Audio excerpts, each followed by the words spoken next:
ভোটের দিন কি বড় ধরনের কারচুপি হবে, যেভাবে বদলে যেতে পারে ফলাফল? বাতাসে ভাসছে এক অশুভ সংকেত। চারদিকে গুঞ্জন শোনা যাচ্ছে এবারের ভোট হতে পারে বিপুল পরিমাণ কারচুপি। আর এই কারচুপির নকশা এমন ভাবে তৈরি হতে পারে যা সাধারণ মানুষের চোখের সামনে ঘটলেও কেউ টেরও পাবে না। আমরা সবাই জানি নির্বাচনের মূল ট্রাম্প কার্ড হলেন সাধারণ ভোটাররা, কিন্তু ভোটের ফলাফলের আসল চাবিকাঠি বা গেম চেঞ্জার আসলে কারা জানেন? তারা হলেন পোলিং এজেন্ট। অথচ এই জায়গায় কে কতটা শক্তিশালী বা দুর্বল সেই সমীকরণের উপরে নির্ভর করছে আগামী দিনের ক্ষমতার মসনদ। ভোটের মাঠের এই অদৃশ্য যুদ্ধের খুঁটিনাটি এবং কারচুপির গোপন কৌশলগুলো জানলে আপনি চমকে উঠবেন। চলুন একদম সহজ করে বুঝে নেই চোখের সামনে কিভাবে আপনার ভোটটি চুরি হয়ে যেতে পারে এবং রাজনৈতিক দলগুলো আসলে পর্দার আড়ালে কি প্রস্তুতি নিচ্ছে। এবারে নির্বাচনে সারা দেশে প্রায় 43,000 ভোট কেন্দ্র থাকবে। এই বিশাল সংখ্যক কেন্দ্রে নজরদারি রাখা চারটিখানি কথা নয়। প্রতিটি কেন্দ্রে রাজনৈতিক দলগুলোর প্রতিনিধি হিসেবে পোলিং এজেন্টরা থাকেন।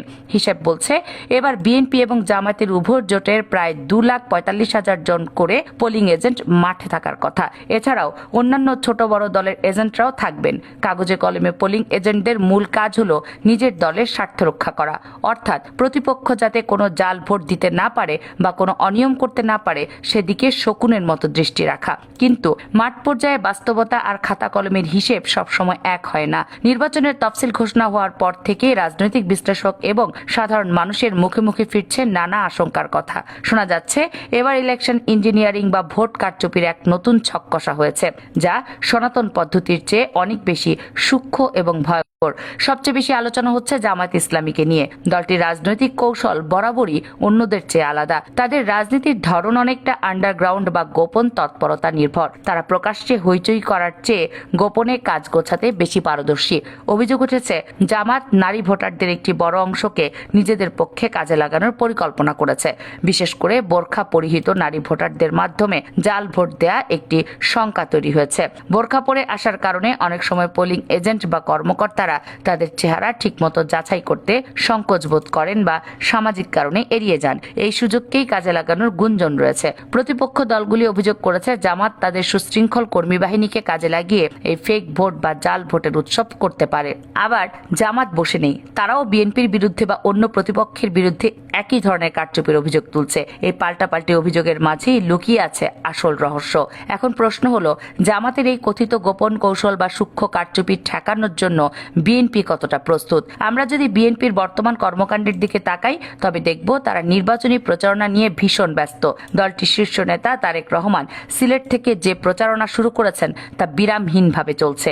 তিনি এক জেলা থেকে আরেক জেলায় যাচ্ছেন, রোড শো করছেন, লাখো মানুষের সামনে ভাষণ দিচ্ছেন। আপাত দৃষ্টিতে মনে হচ্ছে বিএনপি ভোটের মাঠে বেশ সক্রিয় এবং শক্তিশালী, কিন্তু নির্বাচনের এই জমজমাট প্রচারণার আড়ালে আসল কাজটা কি হচ্ছে? অর্থাৎ ভোটের দিন কেন্দ্রে কেন্দ্রে ভোট রক্ষা করার প্রস্তুতি কি তাদের আছে? কারণ আপনি সারা দেশ চষে বেড়ালেন, ঘুম খাওয়া দাওয়া বাদ দিয়ে প্রচারণা চালালেন, কিন্তু ভোটের দিন আপনার পোলিং এজেন্ট যদি কারচুপি ধরতে না পারে তাহলে দিন শেষে ফলাফল শূন্য। নির্বাচনী খেলায় জেতার জন্য মাঠ গরম করা যেমন জরুরি, তার চেয়ে হাজার গুণ বেশি জরুরি হলো ভোটের বাক্স পাহারা দেয়া। এখানেই জামাত এবং বিএনপির প্রস্তুতির মধ্যে একটি বড় পার্থক্য চোখে পড়েছে। সাংগঠনিকভাবে জামাত অত্যন্ত সুশৃঙ্খল একটি দল। তাদের পোলিং এজেন্ট কারা হবেন, কোন কেন্দ্রে কে দায়িত্ব পালন করবেন সেটা অনেক আগে থেকেই নির্ধারিত হয়ে যায়। শুধু তাই নয়, তাদের এজেন্টদের প্রশিক্ষণ পর্ব শেষ হয়ে গেছে বেশ কয়েক মাস আগে। আমরা 3-4 মাস আগে থেকেই দেখেছি জামাত তাদের এজেন্টদের নিবিড় প্রশিক্ষণ দিচ্ছে। তাদের শেখানো হয়েছে কিভাবে জাল ভোট ধরতে হয়, কিভাবে প্রিজাইডিং অফিসারের সাথে কথা বলতে হয় এবং কিভাবে কেন্দ্রের নিয়ন্ত্রণ নিজেদের অনুকূলে রাখতে হয়। অন্যদিকে বিএনপির প্রচারণার জৌলস থাকলেও তাদের এজেন্টদের প্রশিক্ষণের খবর খুব একটা শোনা যাচ্ছে না। প্রত্যন্ত গ্রামে যারা বিএনপির এজেন্ট হিসেবে দায়িত্ব পালন করবেন তারা কি জানেন প্রতিপক্ষের কারচুপির কৌশলগুলো কি কি? তাদের কি সেই প্রশিক্ষণ দেওয়া হয়েছে? এই জায়গাতেই বড় একটি শূন্যতা বা আশঙ্কার মেঘ তৈরি হয়েছে। ভোট কারচুপির আরেকটি অভিনব কৌশলের কথা শোনা যাচ্ছে, যা অত্যন্ত চতুর। জামাত ঘোষণা দিয়েছে যে সমমনা ছোট দলগুলো যদি কোনো কেন্দ্রে এজেন্টদের সংকট থাকে তবে জামাত তাদের নিজস্ব লোক দিয়ে সেই সহায়তা করবে। শুনতে এটা খুব বন্ধুসুলভ মনে হতে পারে, কিন্তু এর পেছনে রাজনীতিটা গভীর। ধরুন একটি ভোট কেন্দ্রে 5 জন প্রার্থীর এজেন্ট বসার সুযোগ আছে। সেখানে জামাতের নিজের প্রার্থীর এজেন্ট তো আছেই, পাশাপাশি অন্য দুটি ছোট দলের এজেন্টের ব্যাচ পরে যদি জামাতের প্রশিক্ষণপ্রাপ্ত কর্মীরা বসে যায় তাহলে পরিস্থিতিটা কি দাঁড়াবে? দেখা যাবে 5 জন এজেন্টের মধ্যে 3 জনই জামাতের লোক। তখন তারা সম্মিলিতভাবে কেন্দ্রের পরিবেশ নিয়ন্ত্রণ করবে। বিএনপি বা অন্য দলের এজেন্ট তখন পর্যন্ত কোণঠাসা হয়ে পড়বে। একেই বলে ইলেকশন ইঞ্জিনিয়ারিং। সংখ্যার জোরে আর কৌশলের কাছে হেরে গিয়ে প্রতিপক্ষ তখন চাইলেও কারচুপি ঠেকাতে পারবে না। আরেকটি ভয়ের জায়গা হলো এনআইডি বা জাতীয় পরিচয়পত্র সংগ্রহ। নির্বাচনের আগে বাড়ি বাড়ি গিয়ে ভোট চাওয়ার সময় অনেক দলই ভোটারদের মধ্যে তথ্য বা এনআইডি কার্ডের তথ্য সংগ্রহ করে। অভিযোগ আছে জামাত সহ বেশ কিছু দল এবার ব্যাপক হারে এই তথ্য সংগ্রহ করেছে। এই সংগৃহীত এনআইডি কার্ডগুলো ভোটের দিন জাল ভোট দেওয়ার কাজে ব্যবহার করা হতে পারে। ধরুন একজন ভোটার কেন্দ্রে আসেননি বা তিনি বিদেশে আছেন, কিন্তু তার এনআইডি নাম্বার ব্যবহার করে অন্য কেউ ভোট দিয়ে গেল। এখন প্রশ্ন হলো, বিএনপির পোলিং এজেন্টরা কি এই জালিয়াতি ধরতে পারবে? একজন এজেন্টকে জানতে হবে কিভাবে ভোটারকে জেরা করতে হয়। সন্দেহজনক কাউকে দেখলে তার বাবার নাম, মায়ের নাম বা ঠিকানা জিজ্ঞেস করে তার পরিচয় নিশ্চিত হতে হয়। কিন্তু প্রত্যন্ত গ্রামের একজন সাধারণ কর্মীকে যদি এজেন্ট হিসেবে বসিয়ে দেওয়া হয় এবং তাকে যদি আগে থেকে এইসব বিষয় শিখিয়ে না দেওয়া হয়, তবে সে তো বুঝতেই পারবে না তার চোখের সামনে দিয়ে কিভাবে অন্য কেউ ভোট দিয়ে চলে গেল। এবার আসি ভোটের মাঠে সবচেয়ে সংবেদনশীল এবং অবহেলিত একটি বিষয়, যা কারচুপির অন্যতম বড় হাতিয়ার হতে পারে। সেটি হলো অসহায় বা অক্ষম ভোটারদের সাহায্য করার নামে ভোট চুরি। প্রতি নির্বাচনী গ্রামগঞ্জে এমন অনেক ভোটার থাকেন যারা বয়সের ভারে ন্যায্য ও চোখে কম দেখেন কিংবা শারীরিকভাবে অসুস্থ। আবার অনেকে আছেন যারা নিরক্ষর, ব্যালট পেপারে সিল মারা বা নির্বাচনী প্রক্রিয়াটি ঠিকমতো বোঝেন না। পরিসংখ্যান বলছে মোট ভোটারের প্রায় 5 থেকে 7% মানুষ এই ক্যাটাগরিতে পড়েন। এই সংখ্যাটা শুনতে ছোট মনে হলেও হাড্ডাহাড্ডি লড়াইয়ে এই 5 থেকে 7% ভোটই জয় পরাজয় নির্ধারণ করে দেয়। নিয়ম অনুযায়ী এমন ভোটাররা ভোট দিতে সাহায্য চাইলে সহকারী প্রিজাইডিং অফিসার বা পোলিং অফিসাররা তাদের সাহায্য করেন। এখানেই ঘটে আসল বিপত্তি।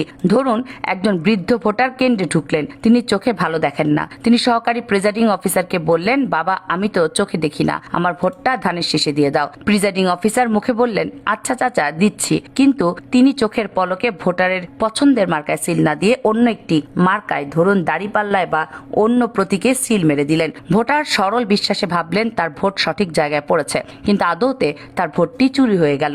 ওই মুহূর্তে বিএনপির পোলিং এজেন্টের কি করার ছিল? তার দায়িত্ব ছিল ওই অফিসারের হাতের দিকে তীক্ষ্ণ নজর রাখা এবং নিশ্চিত হওয়া যে ভোটার যা বলেছেন সিল সেখানে পড়েছে কিনা। কিন্তু এজেন্ট যদি তখন অন্যমনস্ক থাকেন বা চা খেতে ব্যস্ত থাকেন, অথবা তিনি যদি বুঝতে না পারেন যে এখানে কারসাজি হতে পারে, তবে এই ভোট চুরির ঘটনা কেউ জানবে না। অতীতে যারা নির্বাচনের দায়িত্ব ছিলেন তাদের অনেকের অভিজ্ঞতা থেকে জানা যায় এই পদ্ধতিতে বিপুল পরিমাণ ভোট এদিক ওদিক করা হয়। বিশেষ করে গ্রামের কেন্দ্রগুলোতে যেখানে শিক্ষার হার কম এবং বয়স্ক ভোটার বেশি, সেখানে অফিসাররা চাইলেই সহজেই ভোটের মোড় ঘুরিয়ে দিতে পারেন। আর যদি কোনো দলের এজেন্টরা আগে থেকেই প্রশিক্ষণপ্রাপ্ত এবং স্মার্ট না হয়, তবে তারা এই ধরনের সূক্ষ্ম কারচুপি ধরতেই পারবে না। এখন ভাবুন, বিএনপি সারা দেশ তোলপাড় করে আন্দোলন করলো, তারেক রহমান দিনরাত পরিশ্রম করলেন, কিন্তু ভোটের দিনে তাদের এজেন্টরা যদি কেন্দ্রের ভেতরে এই 5 থেকে 7% ভোট রক্ষা করতে না পারে, তাহলে সব পরিশ্রমই জলে চলে যাবে। জামাতের এজেন্টরা যেখানে প্রশিক্ষণ প্রাপ্ত এবং মানসিকভাবে প্রস্তুত, সেখানে বিএনপির এজেন্টরা যদি কেবল আবেগের উপর নির্ভর করে বসে থাকে, তাহলে ফলাফল কি হতে পারে তা সহজেই অনুমেয়। কারচুপির আরও নানা পথ খোলা থাকে। দুপুরের পর যখন ভোটারের চাপ কমে যায়, তখন অনেক কেন্দ্রে অলস সময় কাটে। এই সময়ে অনেক ক্ষেত্রে ব্যালট বাক্সে গুচ্ছ ভোট ঢোকানোর ঘটনা ঘটে। যদি পোলিং এজেন্ট শক্তিশালী না হয় বা তাকে ভয়ভীতি দেখিয়ে বা টাকার বিনিময়ে ম্যানেজ করে ফেলা হয়, তবে ফাঁকা কেন্দ্রে ইচ্ছে মতো সিল মারা খুব কঠিন কাজ নয়। জামাতের আন্ডারগ্রাউন্ড রাজনীতির যে ইতিহাস, তাতে তাদের কর্মীরা এই ধরনের পরিস্থিতির সুযোগ নিতে অনেক বেশি পটু বলে মনে করা হয়। তারা জানে কখন চাপ প্রয়োগ করতে হবে আর কখন কৌশল করতে হবে। অন্যদিকে বিএনপি দীর্ঘদিন ক্ষমতার বাইরে এবং তাদের সাংগঠনিক কাঠামোতে অনেক জায়গায় ফাটল ধরেছে। তাদের এজেন্টরা কি পারবে প্রবল চাপের মুখে মাটি কামড়ে পড়ে থাকতে, নাকি দুপুরের আগেই কেন্দ্র ছেড়ে পালিয়ে যাবে? এই শঙ্কা কিন্তু উড়িয়ে দেওয়া যায় না। কামরুন নাহার, রাখি, কেএনআর মিডিয়া।